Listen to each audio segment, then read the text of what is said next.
naturalmente bem pelo começo. Eu vou começar lendo aqui o primeiro parágrafo, os dois primeiros parágrafos, na realidade, do livro. E, na verdade, vou ler o segundo parágrafo, começar pelo segundo parágrafo. E nele nos diz o Conde. O primeiro parágrafo, para mim, começa com o estuário do Tâmisa, o segundo parágrafo, né? Não sei se para todos a tradução é igual, mas diz o seguinte: o estuário do Tâmisa estendia-se diante de nós como o início de uma via aquática interminável. No horizonte, o mar e o céu fundiam-se sem soldo aparente. E no espaço luminoso, as velas acastanhadas das barcaças que subiam o rio, impelidas pela maré, pareciam imobilizadas, formando aglomerados de lona vermelha, com muitas pontas a revelar vislumbres de espichas cobertas de verniz. Um nevoeiro alastrava-se sobre as terras baixas que corriam para o mar, numa planura que ia desaparecendo. O ar estava escuro acima de Gravesend, e mais ao longe parecia condensar-se em sombras funestas que pairavam imóveis sobre a maior e mais vasta cidade da Terra. A gente já adiantou um pouquinho esse debate no primeiro dia, mas esse último comentário, a maior e a mais vasta cidade da Terra, parece um pouco estranho. Ele é um pouco patriótico demais, né? Até porque a época... Ele não é inglês. Exato, ele não é inglês, justamente. E por que isso é interessante? Porque uma coisa que, se vocês abrirem qualquer outra página do livro, eu garanto, pelo menos espero que as edições estejam assim, vocês vão ver que os parágrafos começam com aspas. Porque qual é a questão? Quem diz isso agora não é o narrador do livro em si, não é o Marlowe, que é quem viveu a história, que é quem narra a história. É uma outra pessoa. A história é contada... Bom, o Coração das Trevas se passa numa conversa de barco, né? Eles estão nessa iória de cruzeiro e o Marlowe conta um caos, né? Essa é basicamente a estrutura do que está acontecendo. Isso é importante porque isso nos indica duas coisas. Primeiro, tem dois narradores. Esse narrador que nos diz isso, ele está relatando o que disse o Marlowe, por isso que ele usa as aspas. Em alguns momentos ele interrompe o Marlowe para fazer um comentário, para explicar alguma coisa, e é ele que diz a maior e mais vasta cidade da Terra. O Marlowe, sim, é britânico, esse narrador não. E a gente não sabe disso, né? Mas esse comentário é muito curioso, porque do final do século XIX, a maior cidade da Terra, de fato, era Paris. O Walter Benjamin já percebeu isso, né? Paris é a capital do mundo, não é Londres. Então, realmente, um comentário muito curioso, mas que já dá um certo tom do que vem por aí. É uma novela de aventura, de exploração, mas cuja raiz, a gente pode dizer assim, cujo fundamento é britânico, o pensamento é britânico. E isso aqui estaria sendo relatado quando? Ele não precisa a data, mas parece que é algo que aconteceu depois, alguns anos depois, porque isso vai ser interessante, tem algumas passagens que a gente vai ler, a gente vai perceber que o Marlowe, que conta a história, ele parece afetado pelo que ele viveu, assim. E isso fica interessante porque faço até esse convite a vocês depois, quando a gente terminar de ler, quando vocês terminarem de ler toda a novela, leiam essas 5 primeiras páginas de novo, porque elas tomam outro caráter. Porque isso tudo que está acontecendo aqui acontece antes de tudo da novela acontecer de fato.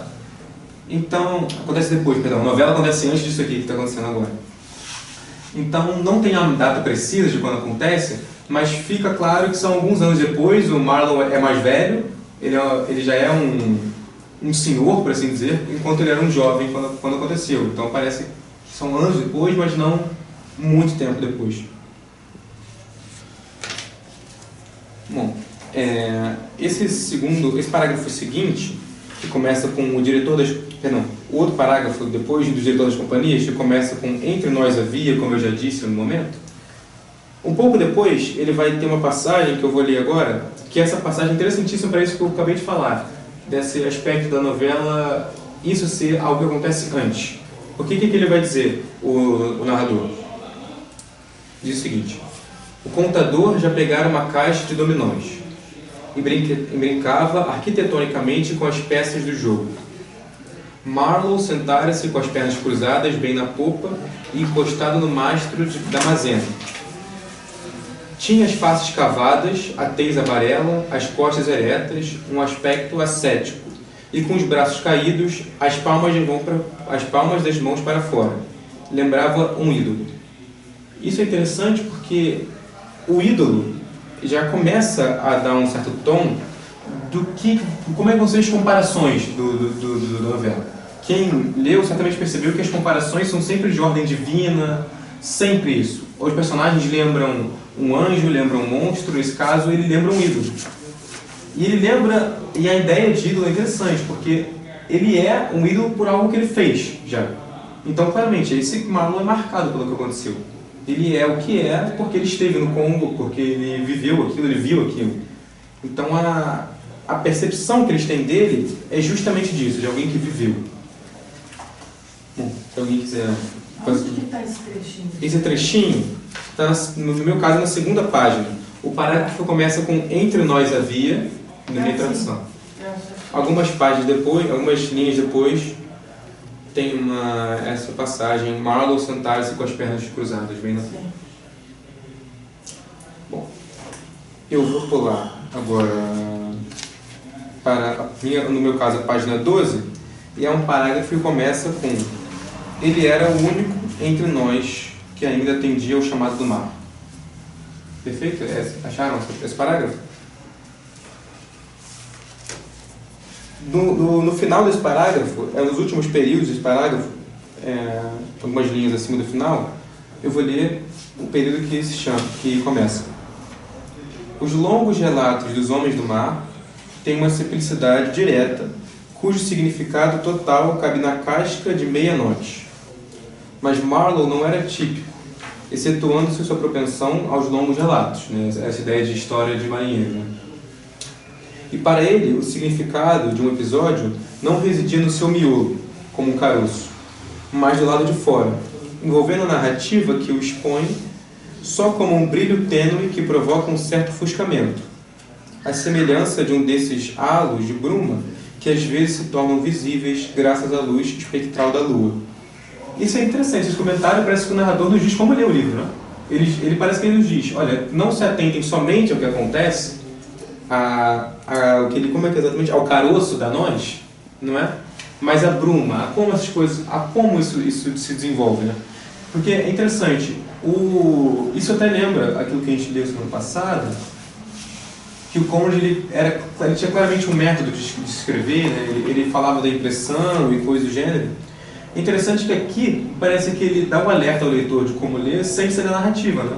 Ele caracteriza o personagem, o narrador dele, sem, digamos assim, sair da narrativa e te inserir um comentário que parece estranho, que parece uma coisa natural. Ele comenta a respeito do personagem, mas esse comentário te induz a como ler. Ele te demonstra uma possível leitura, não é? É interessante esse aspecto.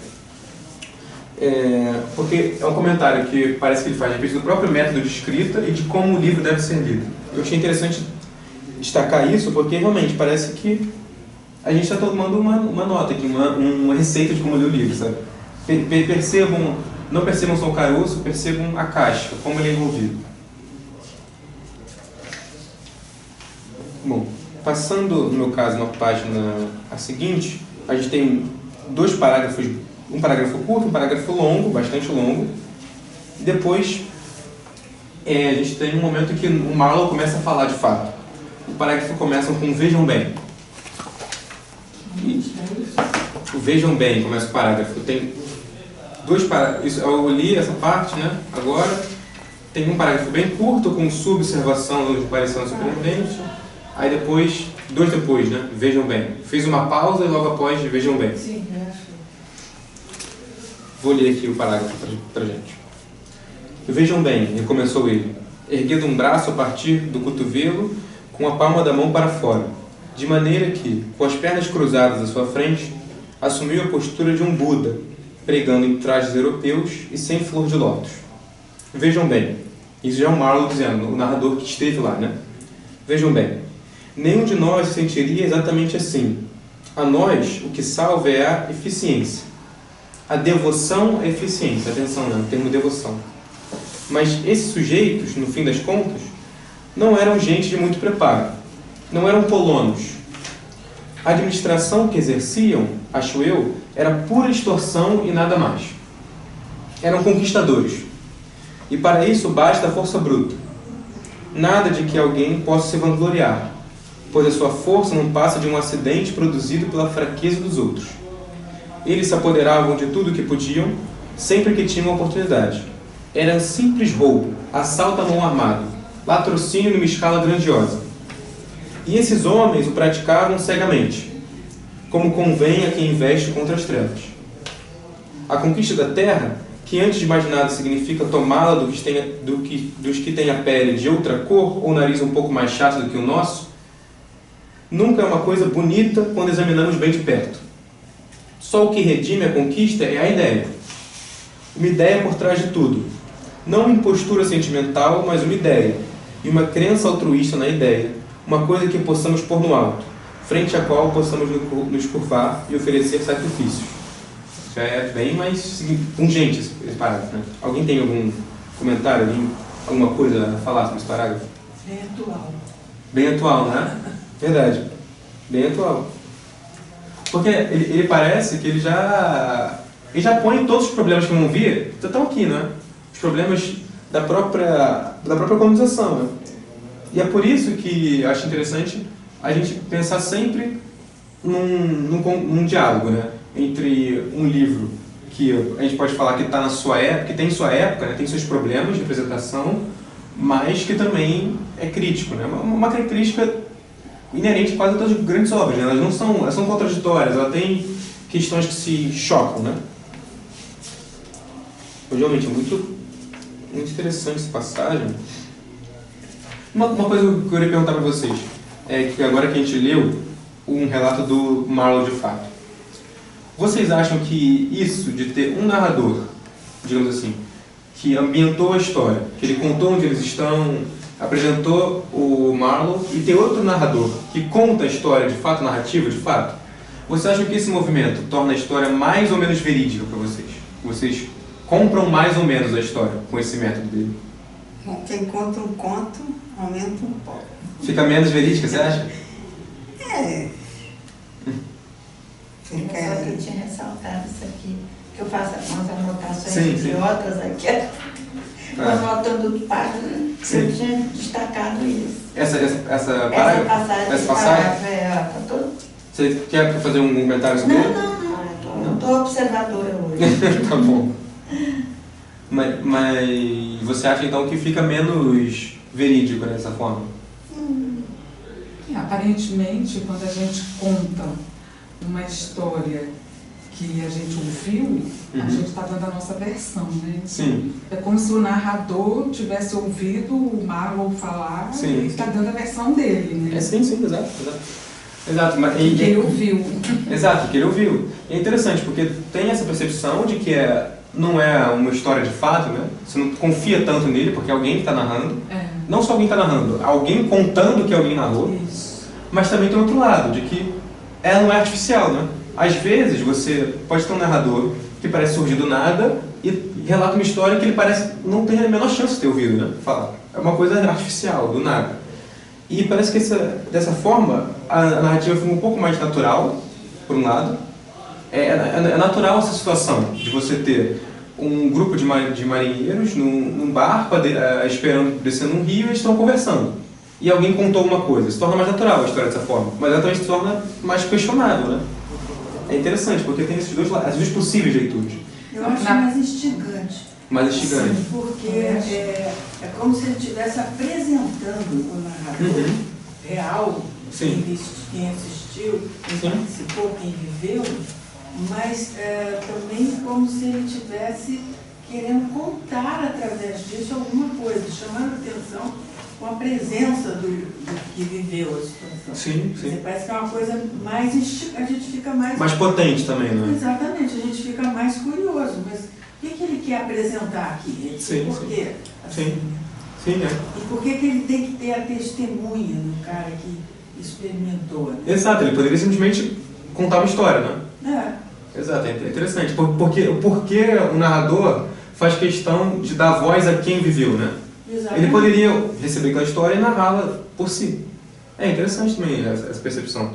Não, nesse ponto de vista, eu acho que fica... ele testemunhou que aquele personagem existiu, então Sim, parece sim. mais real. Mas, de qualquer maneira, que ele diz que o personagem Sim. contou, Uhum. aí é o que ele ouviu. Sim, sim. Né? Então Exatamente. tem essa coisa dúbia, né? Exatamente. Reforça que o Marlowe existiu, Uhum. ele viu, Uhum. né?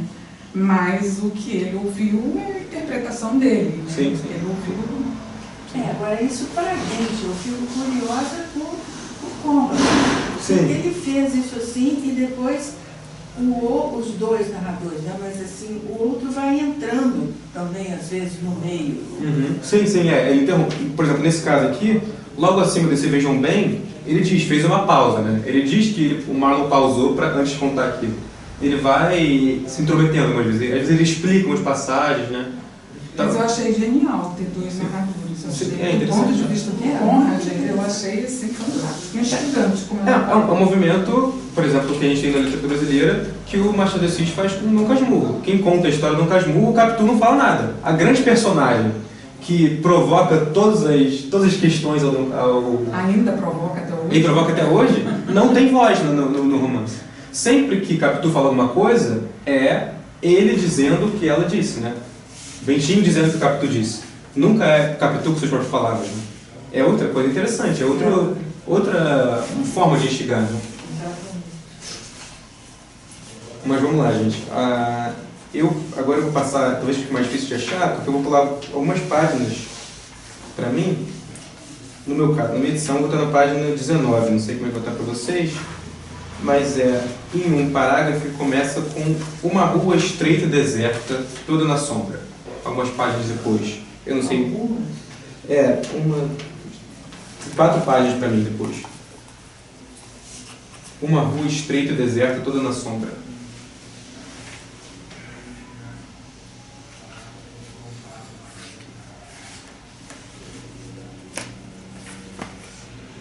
No meu caso, a gente saiu da 14 para 19. Eu achei. Achou? Todo mundo achou?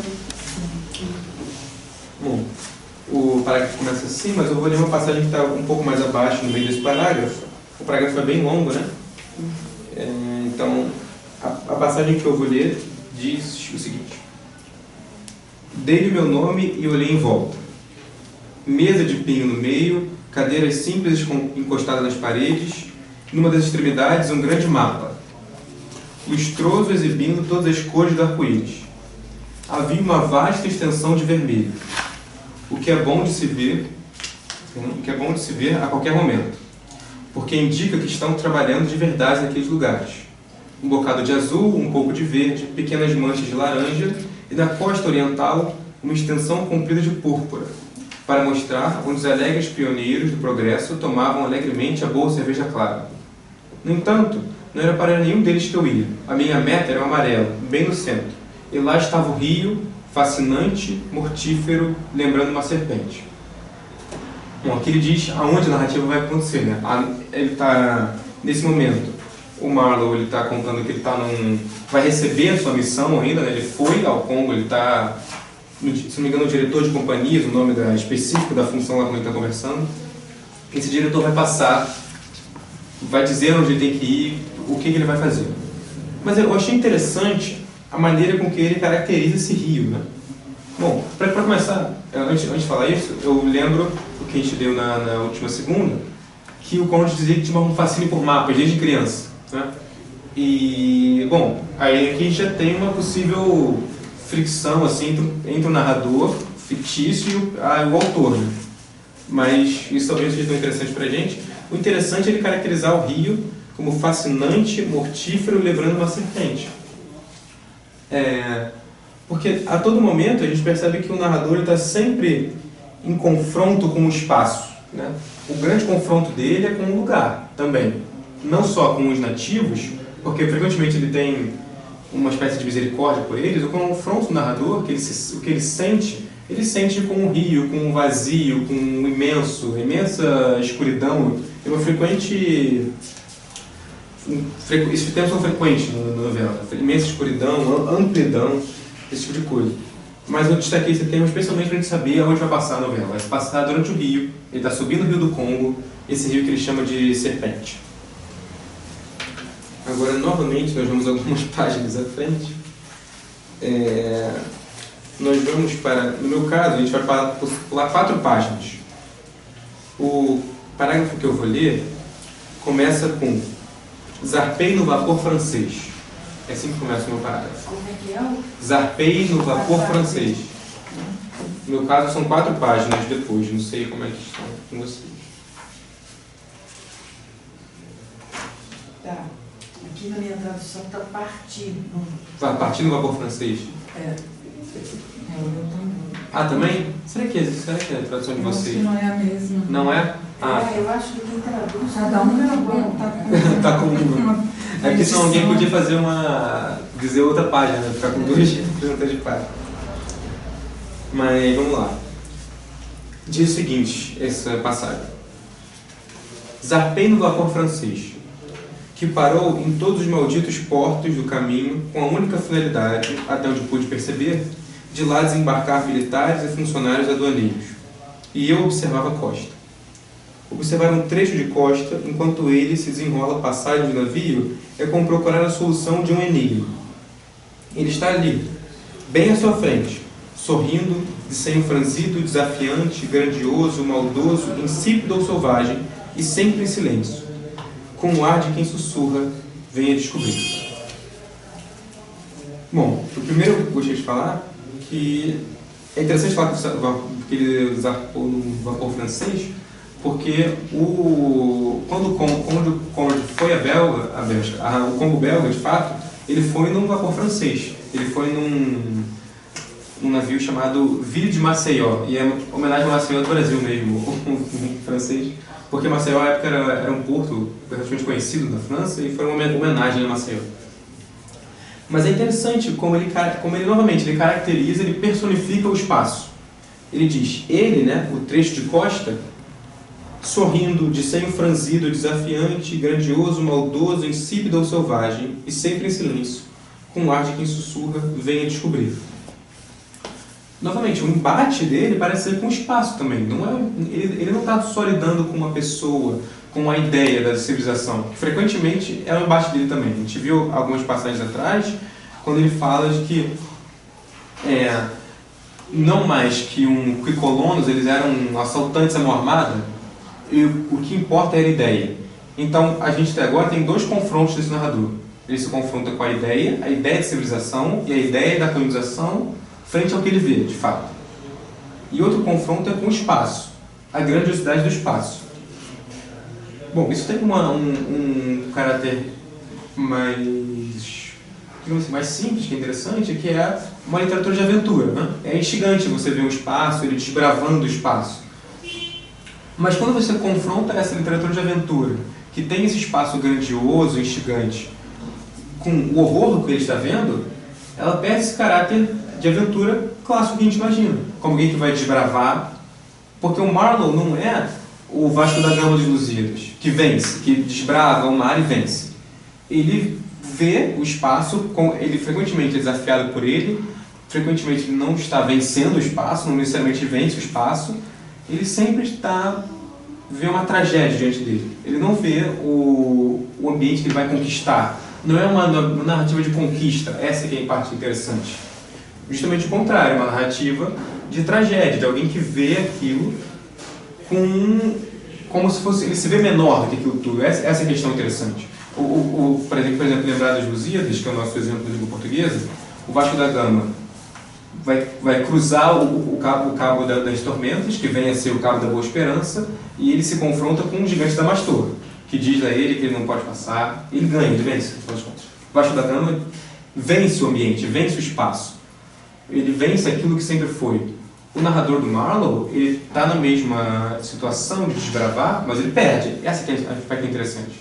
Ele frequentemente perde para o espaço. Mas isso não está presente ainda, porque está começando. Sim, exatamente. A gente não sabe o que vai ser o desfecho disso. Exatamente. Então eu acho que nesse momento, e talvez tenha a ver com a sua primeira pergunta, por que essa história dos narradores, eu acho que está colocando agora no espaço. Eu acho que o que eu estou sentindo nessa história, que ele vai delineando o espaço, é novamente a ideia do intrigante, que não é, como se ele quisesse dizer, não é aquilo que parece. Sim. É Sim. outra coisa. Sim, sim, sim. Sabe? A gente tem que descobrir. Ele fala. Ele fala de um enigma, né? Exato, Exatamente. É um mistério que ele quer mostrar que não é uma coisa simples assim. É muito complicado. Sim, sim, exatamente. E parece que vem dessa coisa, fico imaginando, quero ver se mais adiante vai confirmando, essa coisa de achar que vai ajudar aquele que é colonizado. Sim, sim. E na realidade é um tiro pela culatra, é um grande Sim, engano isso, né? Exatamente. Então pode parecer essa mata, esse rio, pode parecer lindo, o maior rio do mundo, ou o que for, mais movimentado, parece que era muito movimentado naquela época, mas é um rio muito perigoso, muito traiçoeiro, no sentido dessa colonização. Sim, sim. Eu me bate assim, isso que ele está escrevendo. Concordo com você. Acho que essa é a questão, assim. O diálogo, assim, entre a grandiosidade da descrição dele com o que acontece, com o que ele vê de fato, né? E com o que vem por aí. Eu acho que talvez essa parte desse... me lembra até uma outra coisa, quer dizer, parece que ele quer apresentar a testemunha que viveu a situação, e senão ninguém vai acreditar. Também tem isso, verdade. Entendeu? Interessante, verdade. Sabe, porque é uma nação tão importante, o europeu é tão superior, então ninguém vai acreditar naquilo que eu vou contar aqui. Sim, pode ser, verdade. Não tinha pensado por esse lado, verdade. Interessante. Me bate assim, eu posso estar enganado. Não, a sua leitura é ótima, porque eu não tinha pensado por esse lado, realmente. Pode ser aquilo de... o que vem por aí pode ser tão chocante que, acreditem, alguém esteve lá para saber disso, né? Exatamente. A história da credibilidade que eu falei. Aumenta a credibilidade de que aquilo aconteceu. Exatamente, Exatamente. Bonito. Seguindo aqui a nossa leitura, esse parágrafo que a gente começou a ler é gigantesco, né? E no meio dele a gente vai ter uma passagem que é mais no final do parágrafo, para falar a verdade, nem no meio não, mais no final do parágrafo, vai ter uma passagem que começa com no meio da imensidão vazia da terra. Na minha tradução está assim. Não sei exatamente como é que está para vocês. Isso é muito adiante da onde a gente está? No meu caso, a página seguinte, porque esse parágrafo é bastante grande. Como então, é que começa? No meio da imensidão vazia da terra.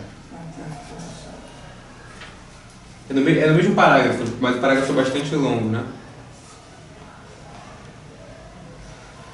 Está aqui. Eu até assinalei isso aqui.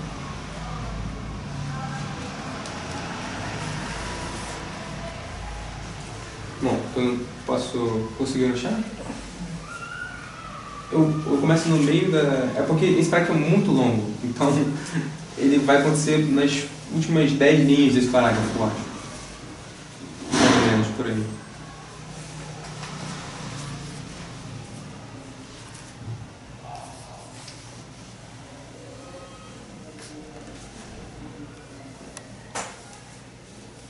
Bom, vou ler aqui. No meio da imensidão vazia da terra, do céu e das águas, ali estava ele incompreensível, disparando as suas armas contra o continente. Pam! Atiravam dos canhões de 6 polegadas. Uma pequena chama dardejava antes de sumir, produzindo uma nuvenzinha de fumaça branca. Um projétil modesto emitia um assobio fraco, e nada acontecia. Nada podia acontecer. Havia um quê de insanidade em todo o processo, uma sensação de piléria lúgubre naquela visão, que não foi dissipada quando alguém a bordo me assegurou com a maior seriedade que havia um acampamento de nativos, a quem ele chamava de inimigos, oculto em algum ponto por ali, fora das nossas vistas. Bom, essa pessoa que chama de inimigos, é o capitão desse barco que vai levar ele até esse outro posto que ele tem de ir, né? Bom, é interessante que a gente está falando justamente desse aspecto, desse diálogo entre o que é grandioso na descrição com o que ele vê. Aqui já parece começar uma sensação, parece surgir uma sensação, quando ele diz que nada acontecia, havia um quê de insanidade, sensação de piléria lúgubre, de que aquilo parecia uma coisa até meio sem motivo, né, ele estar ali. É tudo tão grandioso, é tudo tão incrível e parece que a gente está fazendo esse processo que ainda não é tão trágico, não é tão horrível, não me parece tão horrível, ele é quase sem motivo. Ele é estranho, ele não tem razão de ser. Essa é a questão, eu acho. Parece que todo esse movimento que ele faz, ele ir até o Congo, ele ver aquilo tudo, aquela grandiosidade, e aquilo que ele de fato está vendo acontecer, as pessoas fazendo, um oficial atirando para dentro do continente, é tão absurdo que parece que tudo perdeu a razão de ser, dele estar ali. Né? Essa sensação que ficou, que eu tive, né, nessa parte, e de algum modo é isso que ele diz mesmo, a insanidade em todo o processo. Bom. Engraçado que parece que ele está sendo irônico. Sim, sim. Chamavam de inimigos. Sim, sim. Então parece uma ironia, né? Uhum. Não, e é tão irônico porque ele mesmo diz que ele não quando ele vai descrever a atitude desse oficial, ele não descreve que o oficial atira em alguém, ele atira no continente.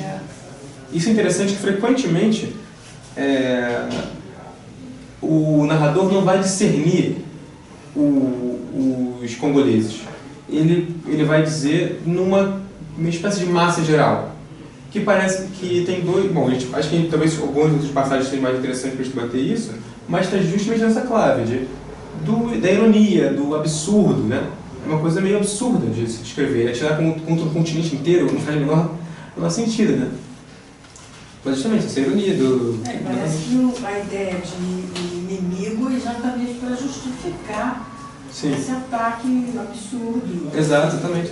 Estragar a terra, roubar, etc. Porque eles são inimigos. Exatamente. Olha, 2 parágrafos depois, né, a gente tem um parágrafo... Pulando 2 parágrafos, tem um parágrafo que começa: para mim, tomei passagem no pequeno vapor. Não sei como está aí. 2 abaixo desse, agora que a gente acabou de ler. E esse parágrafo diz o seguinte: tomei passagem no pequeno vapor que também navegava em água salgada.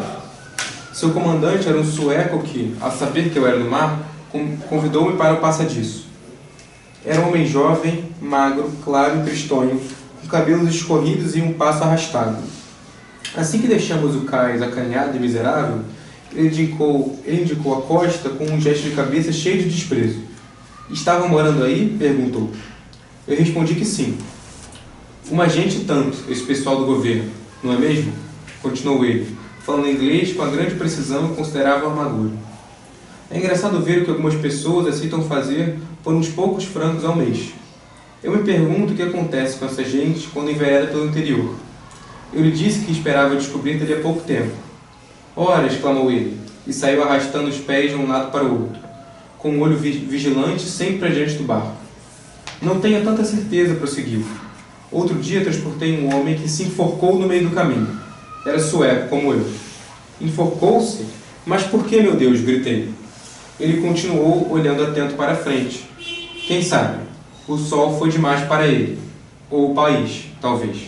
Bom, agora a ironia que a gente viu nos parágrafos está completa, né? O sol... A gente lembra até do estrangeiro do Camus, né? Que é o romance do Camus que mata... Exato, por conta do sol, que o Chico Buarque gravou na canção também, recentemente. Mas é isso, né? O sol.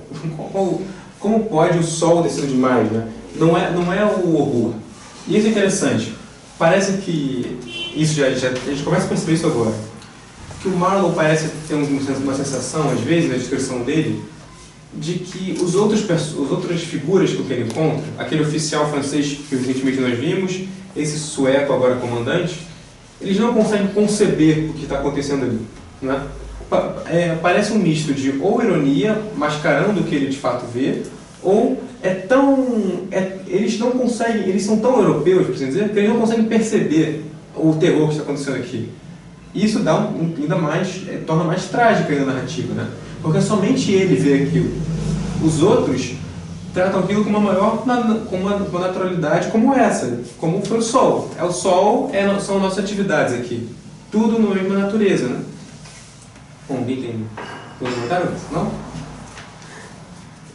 Mas é interessante, né? Eu acho o seguinte... Pode falar. a visão eurocentrista de civilização em relação ao outro.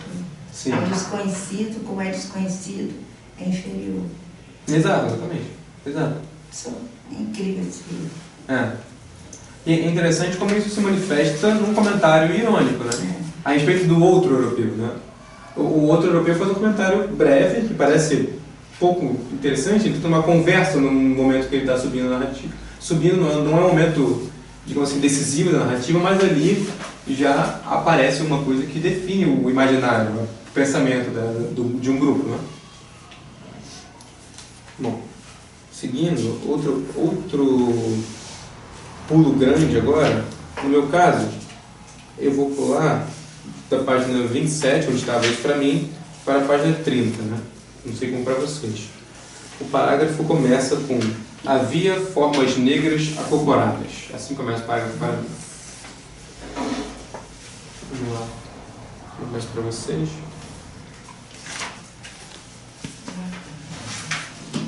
Deixa eu ver aqui a tradução, as outras traduções.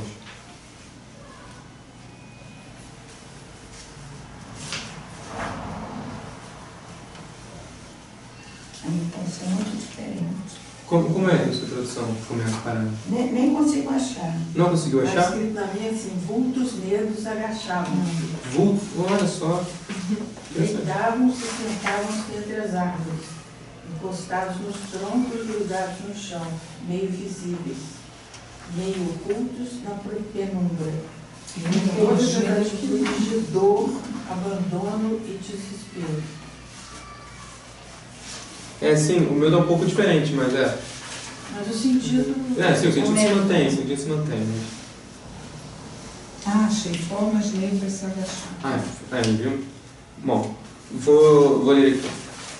Havia formas negras acocoradas, deitadas, sentadas entre as árvores, apoiadas nos troncos, coladas à terra, meio reveladas e meio ocultas pela luz atenuada em todas as posturas da dor, do abandono e do desespero.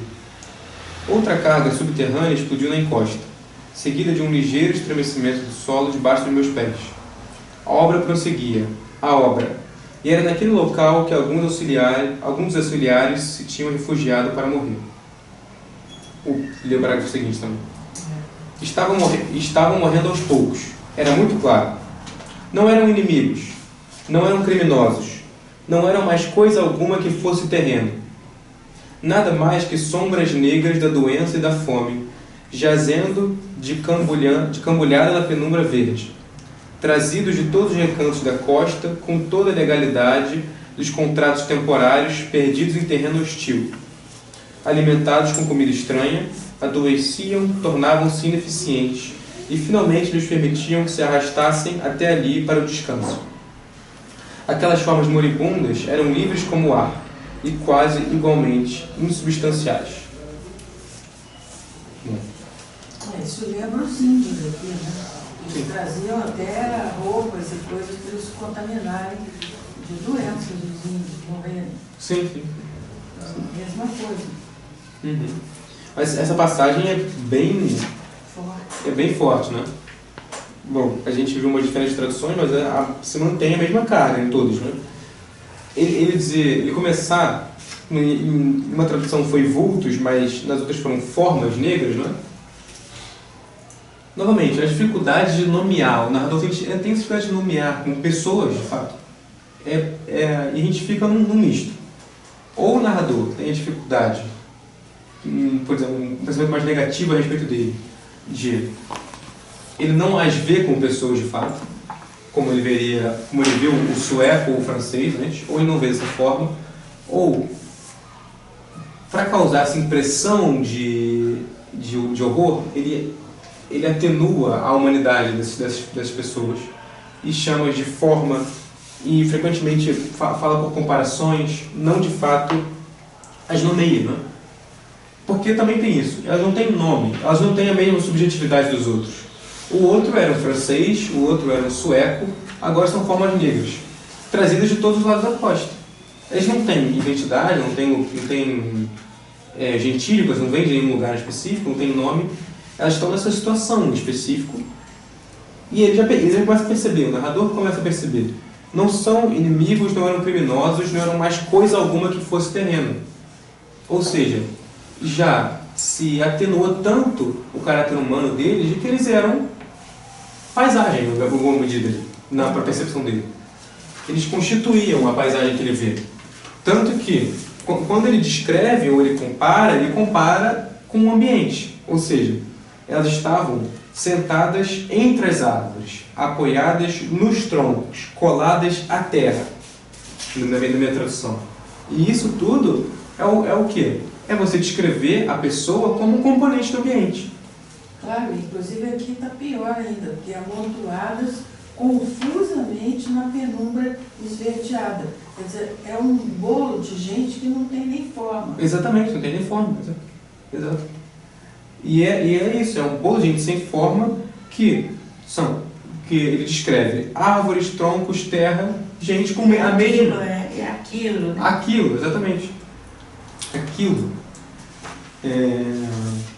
E ele termina: aquelas formas moribundas eram livres como o ar. Né? A que ponto chega a exploração? Né? Quase um prenúncio daquela inscrição do campo de Auschwitz-Birkenau, o trabalho liberta. Né? Sim. Exato. Quase que um presságio terrível. Né? Exato, exatamente. Mas também ser livre nessa condição aqui de quase morte. Então, exatamente essa questão, né? Exatamente. Não, e a questão porque ele diz um pouco antes, né? Elas foram trazidas com toda a legalidade de contrato temporário. Então aquilo ali, e sob o ponto de vista legal, jurídico, era completamente...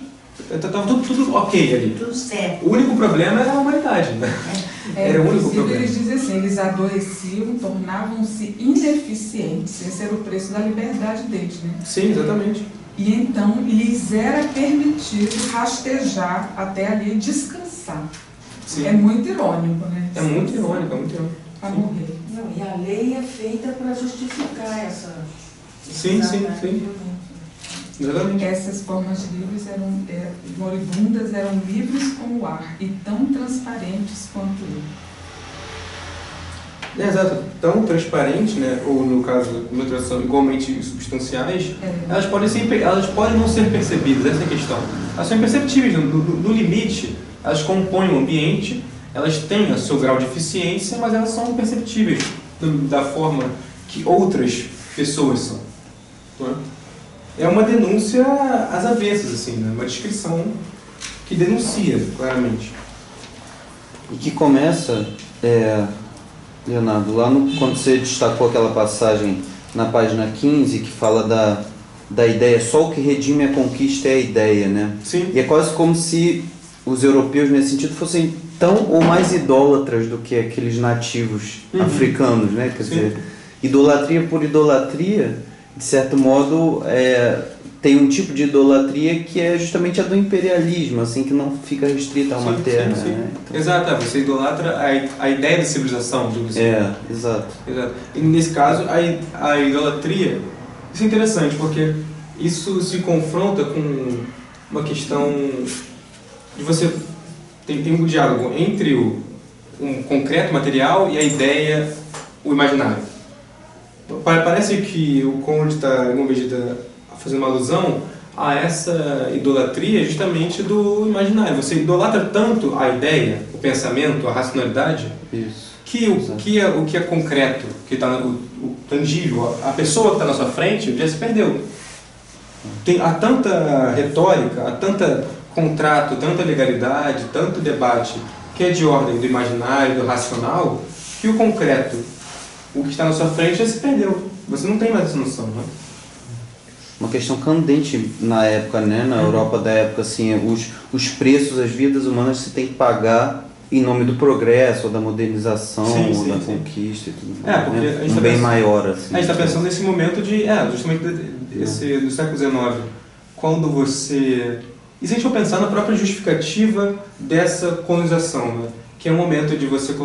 Essa colonização sem o trabalho escravo, que é para você ter o consumidor, né? Essa é a justificativa, porque o escravo não consome. Então, qual é a razão de você ter alguém contratado nessas condições? Porque essa pessoa, ela é, no limite, tão consumidora e portanto, tão civil, um civil tanto como nós, supostamente, né? Esse é o argumento por trás. Então, quando você liberta essas pessoas, mas mantém nessa condição, é justamente para você justificar a industrialização, o livre comércio, o desenvolvimento do capital. É essa a justificativa que está por trás, embasando isso tudo.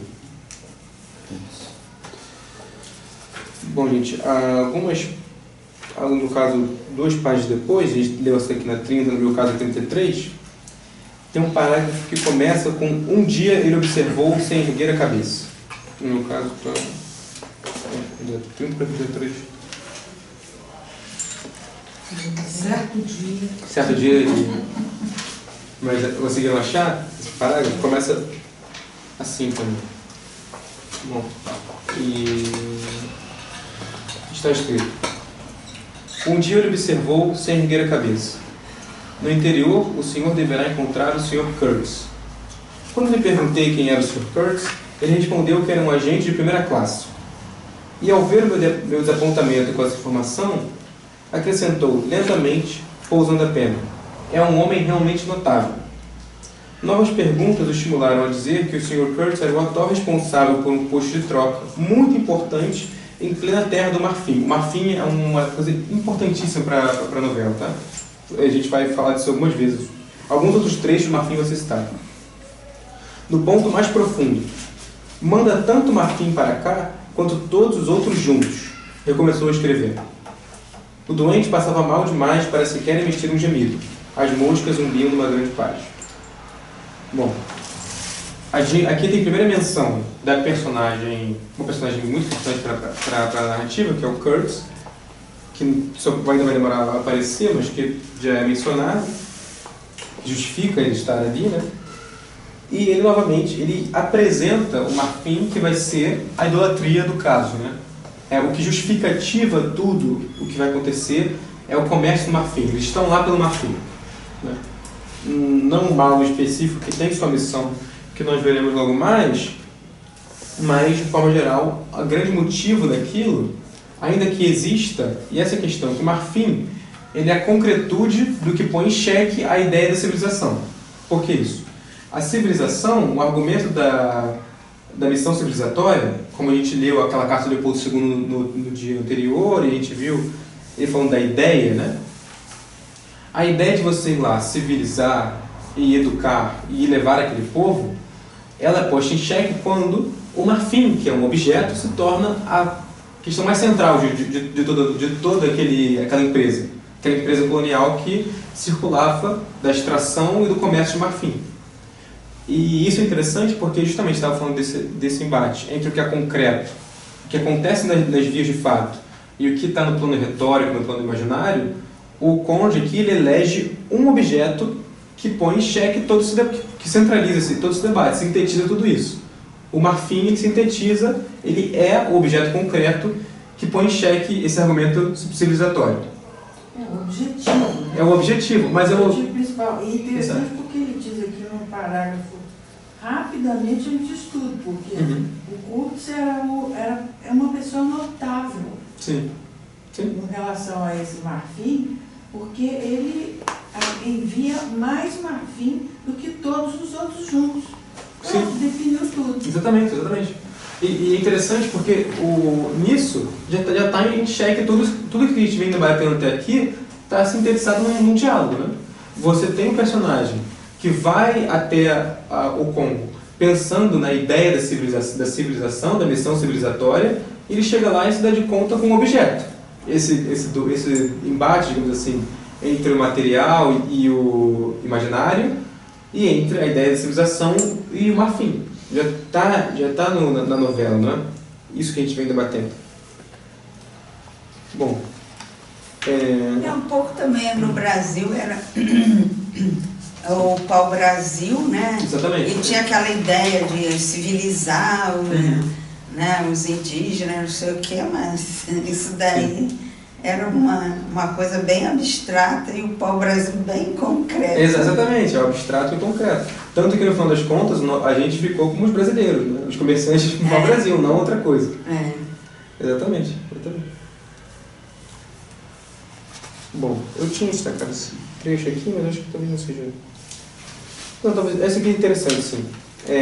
Algumas páginas depois, no caso 3 páginas depois, um parágrafo que começa com: não percebi de imediato a verdadeira significação daquele naufrágio. Não sei como está para vocês.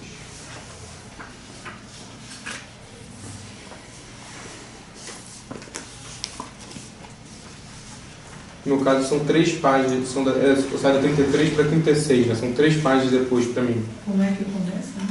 Não percebi de imediato a verdadeira significação daquele naufrágio. É o começo do parágrafo. Não sei como é que está na tradução.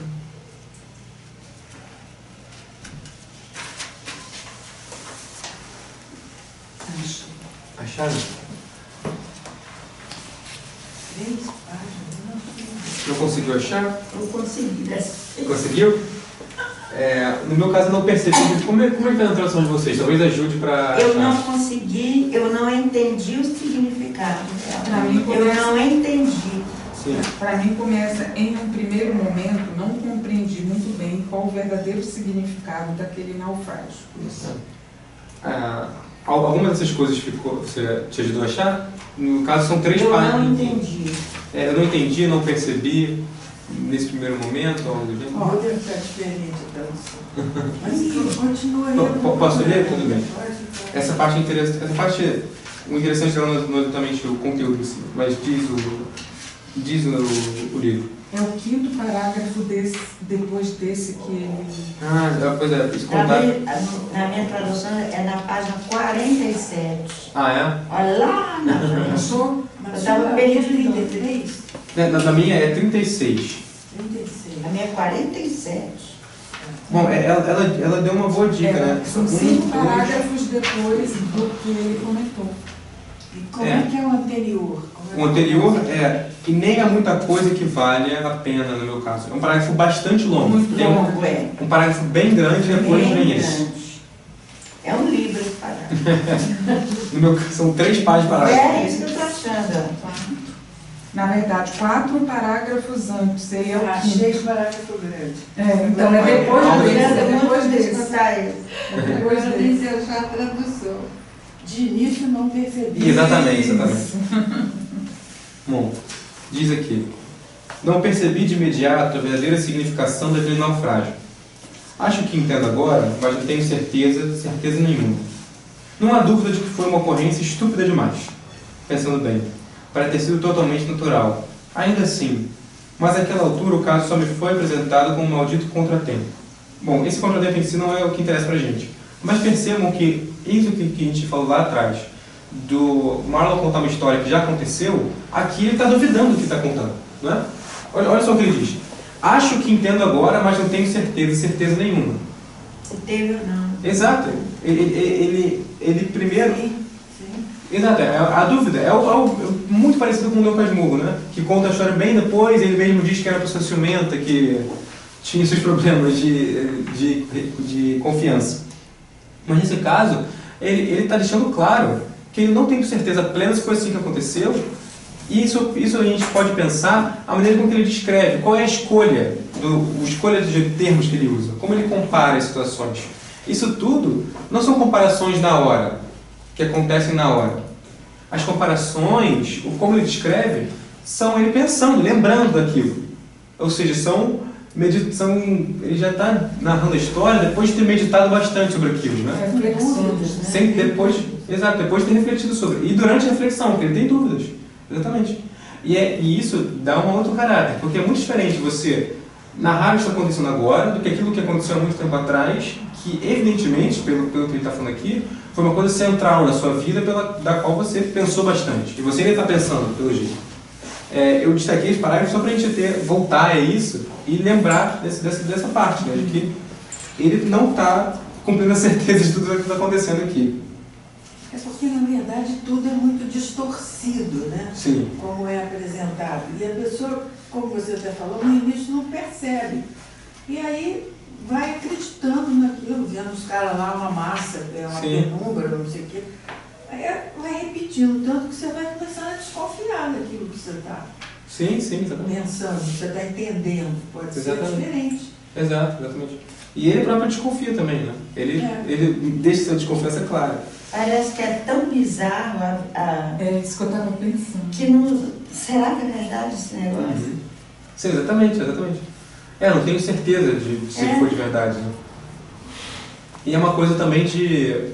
Isso ele não fala, mas quando ele faz esse comentário, a gente pode sempre se perguntar como será que ele pensou para dizer isso?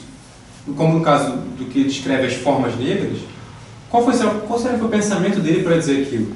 Isso é sempre em choque, né? Sempre em choque, sempre em xeque, no caso. Quando ele diz que ele não tem certeza de algo, toda a certeza dele é posta em xeque agora. Vou fazer uma digressão aqui, mas que tem algo a ver. Pode, sinta à vontade. Os escritos de Marco Polo, por exemplo, você sabe a história diz que o Marco Polo estaria preso numa cela, não sei que cidade italiana, e narrou aquelas peripécias todas que ele encontrou lá, que teria encontrado lá pela Ásia, narrou a um colega dele de prisão. Daí, apesar de todo o monumento em cima dessas narrativas, eu, professora Maria da Graça, não acredito que ela tenha acontecido. Na diplomacia chinesa, não tem uma linha, um simples tracinho a respeito de Marco Polo. Isso, desde que eu comecei a ler isso aqui, já li um pouco, e quando eu estudei para trás com o professor Ivo, eu fiquei pensando nisso, como as narrativas mudam e tem que ter um grau de credibilidade ou de poder de acreditar, de ser convincente. E olhem quantas coisas as narrativas de Marco Polo foram poderosas até para Colombo. Contribuíram, né? Poderosas e que mudou, olha, o poder da narrativa. Sim, sim. Incrível. Aliás, esse curso é exatamente isso. Tem uma fala que convence todo mundo, né? Esse poder da narrativa, né? E tem... Aí eu fico pensando também naquelas cidades... Como é que é as cidades do Ítalo Calvino? Cidade Invisível. Sim. Aquelas fantasias todas, mas são tão fantásticas que a gente tem dificuldade de acreditar. Mas no do Marco Polo tinha muita coisa. Eu estou com uma certa historiografia de que ele não foi lá. Foi o tio dele, ficou ouvindo historinha e papá. Sim. E por que ele não escreveu? Contou a história para o colega dele de prisão. Então, eu destaquei isso, fiz assim uma digressão, mas que tem alguma coisa a ver. Não, claro, tem super O poder da narrativa, né? O convencimento, poder de convencimento que ela tem sobre a gente. E não somente isso, porque o fato dele não escrever, contar para alguém que relata, aumenta uma certa mística ali da situação, né? Contribui para uma mística. Para mim, é porque, no caso, essa mística para mim que não é verdade. Sim, não. Estou tentando só... Eu parto para essa. Aí eu fico pensando também no que é fake news hoje, o que é história e o que é narrativa. Sim, sim. Olha, vou fechar. Não, foi ótimo essa conversação, já valeu tudo já. Já valeu o dia de hoje. Bom, gente, eu vou passar um parágrafo. Isso, eu vou passar um parágrafo mesmo. Tem um parágrafo seguinte que começa com, no meu caso, a minha primeira entrevista com o gerente. Meu primeiro encontro. Aí, logo depois, esse parágrafo que eu vou ler, começou a falar assim que me viu. Não sei exatamente como é para vocês. Bom, mas ele, algumas páginas, algumas linhas abaixo desse parágrafo, ele diz o seguinte: havia boatos de que um posto de grande importância estava sob ameaça e de que o seu chefe, o Sr. Kurtz, adoecera. Esperava que não fosse verdade. O Sr. Kurtz era... Eu estava cansado e irritável. Dane-se o Kurtz, pensei. Interrompi, dizendo que ouvira falar do Sr. Kurtz na costa. Quer dizer que falam dele por lá? Murmurou para si mesmo. Em seguida recomeçou, garantindo que o Sr. Kurtz era o melhor agente que tinha. Um homem excepcional, da maior importância para a companhia, e que por isso eu poderia compreender a sua ansiedade. Bom, agora a gente tem aqui, finalmente, o argumento da narrativa, o porquê que ele está lá. Ele está lá para encontrar o Kurtz. Né? Aparentemente o Kurtz adoeceu e ele tem de lá ver o que aconteceu com o Kurtz. Isso é interessante, porque não sei se vocês vão se lembrar, o que eu semana passada li, a respeito de um amigo do Conrad, que era um editor de uma revista que publicava os narrativos do Conrad, que falou que lendo depois de 14 mil palavras não tinha entrado na história ainda. No nosso caso, está na minha edição, estamos na página 40 e agora a gente tem um argumento narrativo. Finalmente a gente sabe por que isso tudo está acontecendo. Né? O Marlowe vai lá porque o Kurtz adoeceu, ele é um homem de extrema importância e ele tem de ir lá ver o que aconteceu, de resgatá-lo ou algo do gênero. Bom, passamos para o parágrafo seguinte, que no meu caso eu comecei a trabalhar no dia seguinte, assim começa o trabalho, ou trabalho parágrafo. Eu vou passar algumas linhas para baixo e eu começar a ler o seguinte período. A palavra marfim, na minha edição, marfim está em itálico, não sei se é para todo mundo. Eu tenho entre aspas. Entre aspas. A palavra marfim vibrava no ar. Era sussurrada, suspirada. Tinha-se a impressão de que era o marfim que dirigiam suas preces. Uma aura infecta de rapacidade boçal se espalhava por todo aquele lugar, como o odor que emana de um cadáver. Por Júpiter, nunca vi nada mais irreal na minha vida. Do lado de fora, as extensões selvagens e silenciosas que cercavam aquela clareira minúscula me pareciam uma coisa imensa e invencível, como o mal ou a verdade, aguardando com toda paciência o fim daquela invasão grotesca. Qual página que você está? Isso, no meu caso, é na página 39 para 40. É no parágrafo seguinte desse que eu acabei de ler. 39 para 40? Não, mas no meu caso, eu li, antes disso agora que eu li, é no parágrafo seguinte desse. Ah, ok. Esse parágrafo começa, na minha edição, e comecei a trabalhar no dia seguinte. Aí eu li algumas linhas abaixo, essa passagem. Esse aqui eu não achei. Mas, enfim, ele continua Eu não acho, mas o meu é. Não achou? O meu é tremendo. Está muito diferente. Mas é no parágrafo seguinte que isso está. A palavra marfim vibrava no ar, era sussurrada, suspirada. Tinha-se a impressão de que era um marfim que dirigiam as suas preces.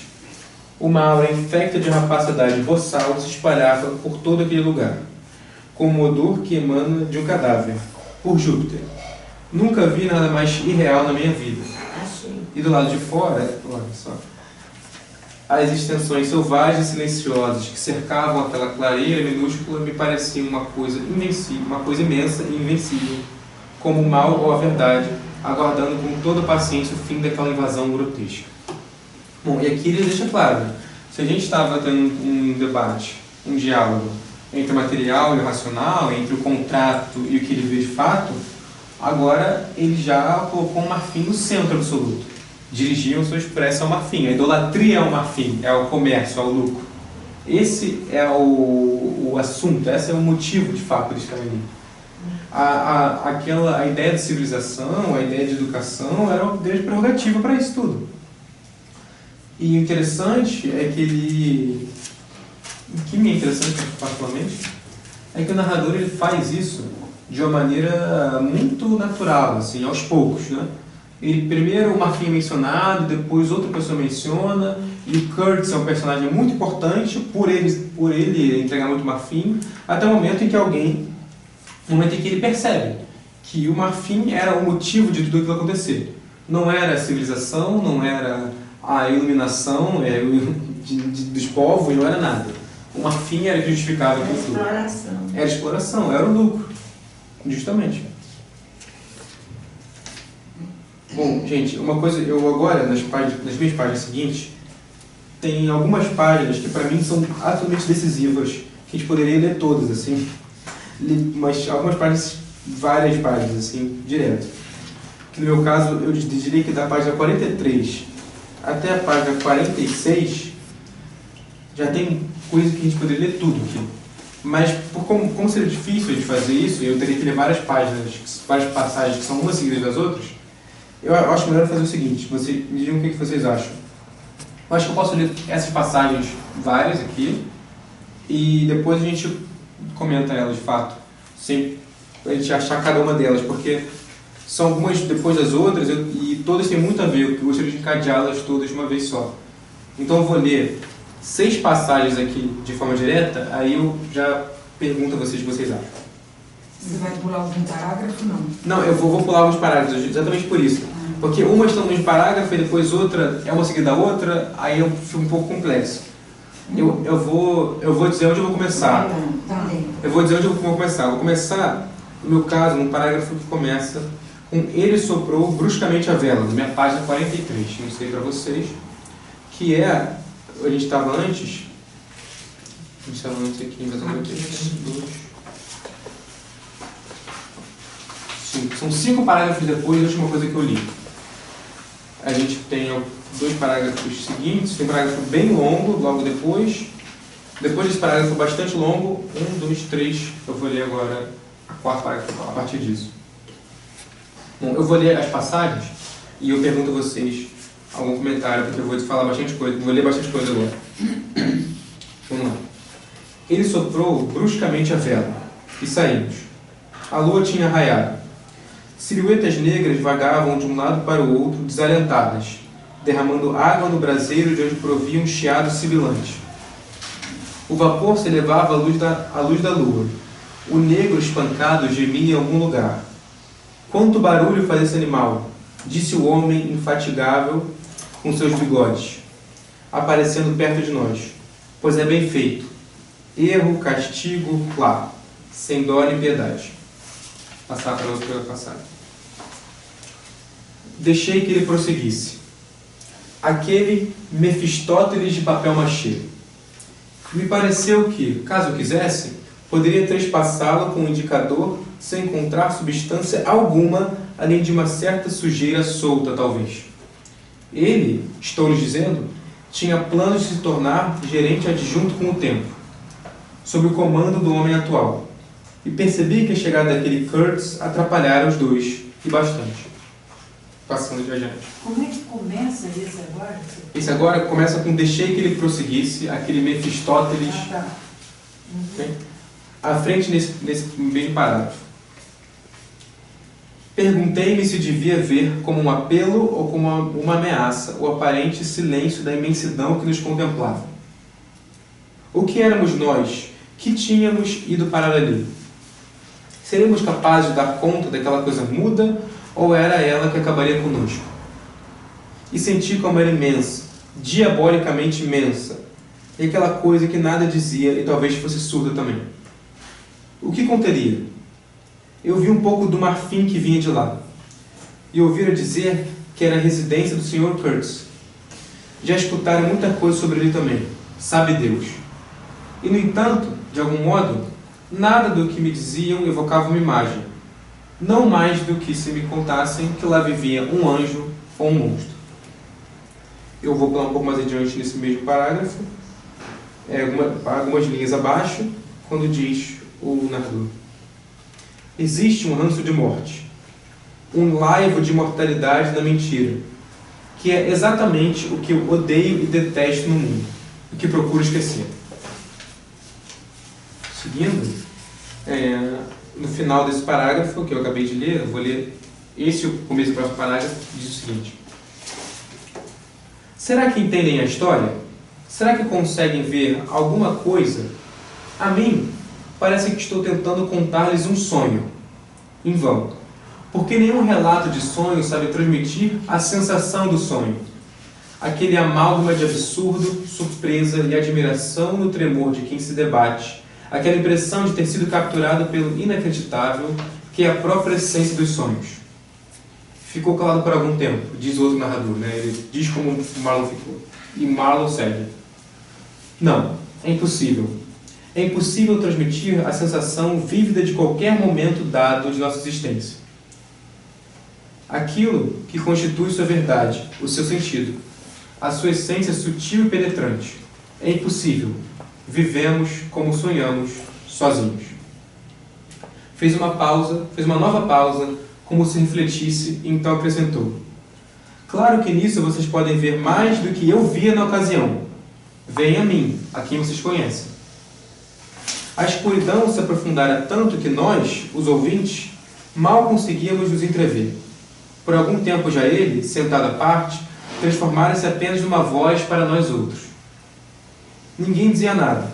Os demais podiam estar dormindo, mas eu estava desperto. Eu escutava atento a frase, a palavra, que me explicasse o ligeiro desconforto inspirado por aquela narrativa que parecia condensar-se por conta própria, sem a ajuda de lábios humanos, no pesado ar noturno do rio. Bom, comentários de vocês. Eu acho que tem várias coisas ali agora a ver com essa escuridão, com essa coisa confusa. Sim. Né, que ele está falando o tempo todo, na verdade, é isso. Que a pessoa fica confusa diante de tanta distorção, de tanta aparência, né? E eu acho que é isso que ele está falando agora. Cada vez vai ficando mais clara a escuridão onde eles estavam metidos. Sim, o rio é um símbolo dessa escuridão, a mata, esse povo amontoado. Fica tudo muito difícil de discernir. Justamente. Eu senti uma evolução na forma de ele identificar as pessoas negras, né? Passaram a ser silhuetas negras e o negro espancado. Sim. Finalmente parece que, apesar de toda a escuridão, e talvez ele não esteja, essa escuridão que ele fala, que ele não entende, que esconde alguma coisa, que, como você falou, não estava no contrato e ele ainda não conseguiu entender exatamente o quê. Então, apesar de toda essa escuridão, eu senti uma pequena evolução na forma da descrição das pessoas negras. Né? Passaram a ser chamadas de silhuetas negras, né? E de negro espancado. Finalmente ele identificou um ser humano negro espancado. Né? Eu acho que foi a primeira menção que ele fez como um ser humano, um negro espancado. E também eu acho que a escuridão do colonizador, que tem dentro dessa pessoa é tão cruel. Não, e ele fala isso, né? Que se ele fosse furar, ia sair uma sujeira imensa. Mas tem um aspecto social aí nesse texto que ele está falando em pessoas e tal, mas é um aspecto social muito grave. Né? E que apesar de toda a escuridão, ele começa a ver um absurdo inacreditável. Sim, sim. Justamente. E é interessante que justamente nesse momento que entra outro narrador, que fala o que ele está sentindo vendo aquilo, né? Ele diz: eu escutava atento a frase, a palavra que me explicasse o ligeiro desconforto inspirado por aquela narrativa que parecia condensar-se por conta própria, sem a ajuda de lábios humanos do pesado ar noturno do rio. E o outro narrador tem que intervir agora para justamente, porque parece que é tão... O Marlon mesmo, ele está começando a compreender alguns aspectos quando ele começa a descrever o negro de maneira como uma pessoa, de fato. Uma pessoa, né? Mas ao mesmo tempo parece que ele não entende outras questões e o outro narrador vai lá para se marcar. E ele diz: olha, eu também não estou entendendo. Leitor, fique tranquilo que eu também não estou entendendo o que está acontecendo aqui. Também é confuso para mim. Mas ele diz mesmo, a história parece não ser contada por ninguém. Ela é tão densa, ela é tão complexa, há tantos aspectos aqui que o Marlon está narrando, que ele viveu, que parece que nem precisa de alguém para contar. A história acontece por si mesma, ela condensa sobre si. Não depende da ajuda de lábios humanos. Justamente. Bom, eu vou passar 2 parágrafos adiante, esse que a gente leu agora, e o parágrafo começa com... Perdão, 2 não, vou passar um parágrafo e vou logo esse adiante, com agora ele entendi a confidência. Para mim, começa assim. Agora eu entendi a confidência, mas imagino... Sim, achei. Sim, tá bem? Ele agora estava se tornando confidencial. Já é mais policial, né? A tradução. Eu vou um pouco para o meio desse parágrafo, gente. E eu vou ler aqui no meu caso. Está escrito: os peregrinos costumavam a correr em bando e descarregar na direção da fera todos os fuzis em que conseguiam pôr as mãos. Alguns deles tinham chegado a passar noites de vigília à espera da criatura, toda aquela energia, porém, em vão. Algum tipo de magia protege a vida daquele animal. Disse ele, mas nesse país isso só acontece com as feras. Nenhum homem, o senhor me compreende? Nenhum homem daqui tem a vida protegida por magia alguma. Agora eu queria perguntar para vocês o que vocês acharam de duas coisas. Primeiro, para ele falar da pessoa negra, dependeu algumas páginas para ele conseguir chegar a singularizar a pessoa negra. Mas a fera, o animal, é na hora. E o outro aspecto, por que ele chama atenção, né? Ele diz o seguinte, nenhum homem, o senhor me compreende? Nenhum homem daqui, ele repete o termo homem, né? Nenhum homem daqui tem a vida protegida por magia alguma. Eu queria saber o que vocês acharam desses dois aspectos. A fera logo já vem singularizada, e em seguida, por que o homem ele tem que marcar? Você entende o que é o homem para ele? O que vocês acharam disso?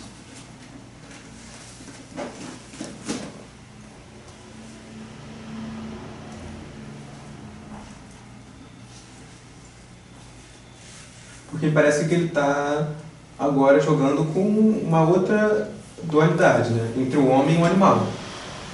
Né? Mas parece que o animal não está inserido nesse mesmo sistema, nesses contratos temporários.